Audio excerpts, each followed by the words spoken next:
di Mario Trevi rimarrà per sempre come un grande documento.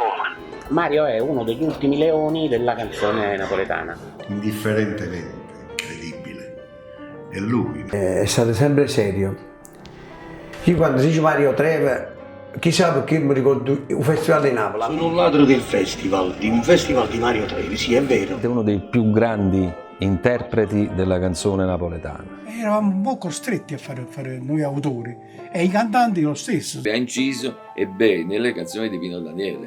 Io dico Mario Trevi, Mario Trevi, Mario Trevi. Mario Trevi è Napoli. Poi quando si parla a Napoli di Mario Trevi lo conoscono tutti quanti, è un'istituzione. La canzone è vita e io vivevo proprio per la canzone.